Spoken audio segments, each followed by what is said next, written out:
नमस्कार, बहुत बहुत स्वागत है एक बार फिर से आपका नए और ख़ास वीडियो में। नया और ये ख़ास इसलिए क्योंकि हिंदुस्तान में राजनीतिक उथल पुथल और राजनीतिक मुद्दों का जो गर्माहट है वो गर्मी से भी बहुत तेज़ होता है। हालांकि राजनीतिक की बात करें तो राजनीतिक में जो है इस समय दो चेहरे ऐसे हैं जो काफ़ी नामचीन चेहरे बने हुए हैं। एक तरफ मोदी जी हैं तो दूसरी तरफ नेता प्रतिपक्ष राहुल गांधी जी हैं। राहुल गांधी जी जहां बयान देते हैं कि आने वाले 2-4 महीनों में जो है एनडीए की सरकार गिर जाएगी, वहीं उत्तर प्रदेश में कहते हैं कि हमने उत्तर प्रदेश तो हरा ही दिया है और इस बार बनारस भी हरा देंगे। इन तमाम मुद्दों पे परिचर्चा करने के लिए मैं जनता के बीच में हूं और जनता से जानने की कोशिश करेंगे कि आखिरकार इन मुद्दों को लेकर जनता क्या सोचती है और क्या कहना चाहती है। सबसे पहले तो बहुत बहुत स्वागत है आपका। जैसा कि राहुल गांधी कह रहे हैं कि आने वाले कुछ महीनों में ही जो है एनडीए की सरकार गिर जाएगी, बीजेपी की सरकार गिर जाएगी। इस संदर्भ में क्या सोचते हैं आप? ये बेकार के तथ्य देते हैं राहुल गांधी, बेबुनियाद बात है। क्या कारण है, किस रीज़न से गिर जाएगी सरकार? इतनी बढ़िया सरकार चल रही है, 240 सीट लेके बीजेपी आई है और 303 के करीब पूरा एनडीए है।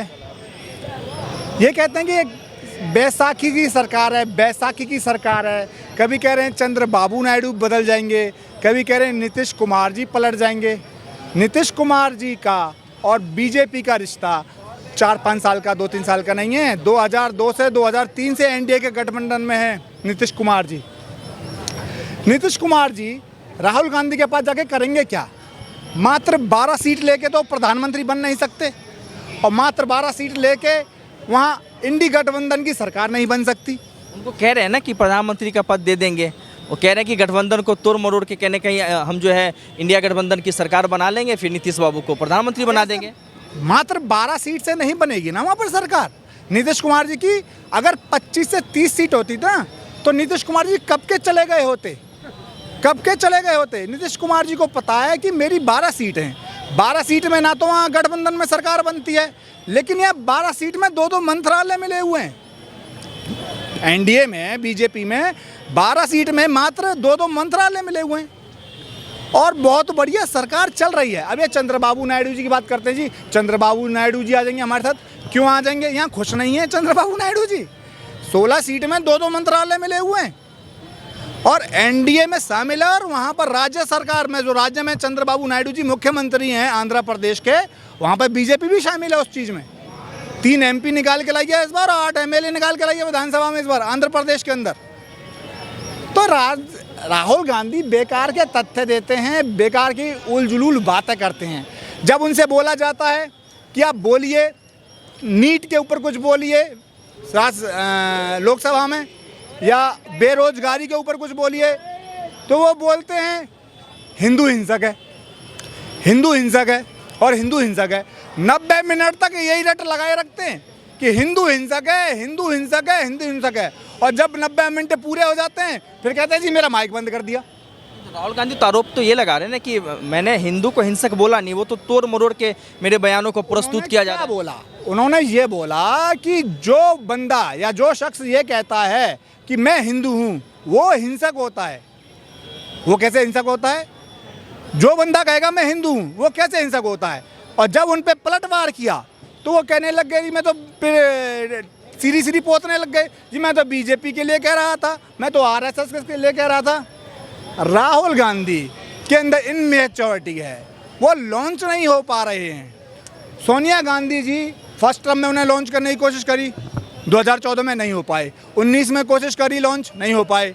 24 में कोशिश करी, नहीं हो पाए। उन्हें कोशिश कर रहे हैं कि राहुल गांधी जैसे तैसे लॉन्च हो जाएं, पर वो लॉन्च नहीं हो पा रहे। अभी कह रहे थे संविधान बचा रहे हैं, हमने संविधान बचाया है। क्या संविधान बचाया है? किससे संविधान बचाया है? अरे संविधान बचाया था जनता ने 1977 में कांग्रेस से। इंदिरा गांधी ने 1975 में जब इमरजेंसी लगा दी थी और जो 5 साल का कार्यकाल लोकसभा का होता है वो 7 साल का बना दिया था। यही मीडिया, आप लोग, यही अखबार, सब बंद, सब पर ताले और सारे के सारे नेता विपक्ष में। 1977 में जनता ने इंदिरा गांधी की सरकार को बाहर का रास्ता दिखाया था, दफा कर दिया था और मोरारजी देसाई प्रधानमंत्री बने थे। और जो इस बार कह रहे हैं कि 2024 का चुनाव संविधान बचाने का था, तो संविधान बचाने का चुनाव था तो जनता ने मैंडेट दिया है नरेंद्र मोदी जी को 240 सीट देके। लेकिन वोट प्रतिशत तो घटा है ना, बीजेपी 400 पार का वायदे कर रही थी, लेकिन 300 का आंकड़ा भी नहीं छू पाई। हर पार्टी अपना टारगेट ऊंचा रखती है कि हम इतना लाएंगे, ऊंचा रखेगी। जब उतना रखेगी तभी तो इतना आ पाएगा, तो इतना आया। 240 सीट हैं, 240 सीट कम होती हैं? बताइए आप। 240 सीट हैं, उसके बाद तुम्हारे जो कोalition में हमारे ये जो हैं चंद्रबाबू नायडू जी हैं, जनता दल यूनाइटेड के नीतीश कुमार जी हैं और निर्दल हैं, 303 का आंकड़ा पार हो रहा है। कोई ताकत नहीं कि गिरा जाए बीजेपी की सरकार को, और अगर गिर जाती है तो क्या राहुल गांधी अपनी सरकार बना लेंगे? मतलब ही नहीं बनता। लोकसभा अध्यक्ष कौन है? ओम बिरला जी हैं। राष्ट्रपति कौन है? बीजेपी के बने हुए हैं। उपराष्ट्रपति कौन है? धनखड़ जी, बीजेपी के बने हुए हैं। कैसे तुम अपनी सरकार बना सकते हो? किसी में ताकत नहीं कि अपनी सरकार बना जाए। हो सकता है कि अगर तुम जैसे तैसे करे खींचतान करते, तुमने गिरवा भी दी ना सरकार जोर शोर लगा लगू के, तो मध्यावधि चुनाव होंगे देश में। राहुल गांधी वही तो आरोप लगा रहे हैं ना कि ये जो सरकार जो है तानाशाह की सरकार है। राष्ट्रपति बीजेपी से, उपराष्ट्रपति बीजेपी से, लोकसभा के जो स्पीकर है आपने बीजेपी से चुन लिया, हमारे इंडी गठबंधन से बन रही थी उनको बनने नहीं दिया, तो ये पूरा तो तानाशाह हो गया ना। मैंडेट लाओ ना, काम करके दिखाओ ना, वोट लाओ ना, सीट लाओ ना। बीजेपी ने क्या ऐसे ही जो द्रौपदी मुर्मू है हमारी राष्ट्रपति, ऐसे ही उन्हें राष्ट्रपति बना दिया? उसके लिए वोट परसेंटेज चाहिए होता राज्यों में। जिस तरह एमएलए विधानसभा का चुनाव होता है, उनका प्रतिशत निकलता है हर राज्य से। जितने हमारे देश में राज्य हैं, केंद्र शासित प्रदेश हैं, उनमें से प्रतिशत निकलता है कि किसके पास मैंडेट है राष्ट्रपति बनाने का। बीजेपी के पास मैंडेट था, बीजेपी ने बनाया। उपराष्ट्रपति बनाने का बीजेपी के पास मैंडेट था, बीजेपी ने उपराष्ट्रपति बनाया। ओम बिरला जी अब ये कहने जी हमारा नहीं, इंडी गठबंधन के लोकसभा अध्यक्ष नहीं बनने दिए। क्यों बनने दें? मैंडेट 240 सीट बीजेपी की है, तो राहुल गांधी को कैसे करने दें? राहुल गांधी को कैसे उस पद को दे दें? तो बीजेपी की तरफ से कहा जाता है कि आतंकवाद पे जो है जीरो टॉलरेंस की बात की जाती है। पिछले महीने भी कई हादसे हुए और अभी कल परसों की बात है जम्मू कश्मीर के कठुआ में जो आतंकवादी हमले हुए हैं, हमारे कई जवान भी शहीद हुए। तो कह रहे हैं कि बीजेपी की हमने जो है आतंकवाद पे जीरो टॉलरेंस लाया, लेकिन नेता प्रतिपक्ष कह रहे हैं कि आतंकवाद पे तो कोई काम ही नहीं हो रहा है। कैसी बात कर रहे हैं आप? आतंकवाद की अब पूंछ देश के अंदर रह गई है। धारा 370 को हटा के 2 विधान, 2 निशान और 2 झंडा, 2 फलक थे ना, 2 फ्लैग, 2 प्रधानमंत्री होते थे, उसको हटा के बीजेपी ने इतना बड़ा कार्य किया है। 70 साल का ऐसा काम करके दिखाया है जिसकी वजह से देश में बहुत ही विडंबना या विसंगता फैली हुई थी कि हमारे देश में एक देश एक है और 2 कानून।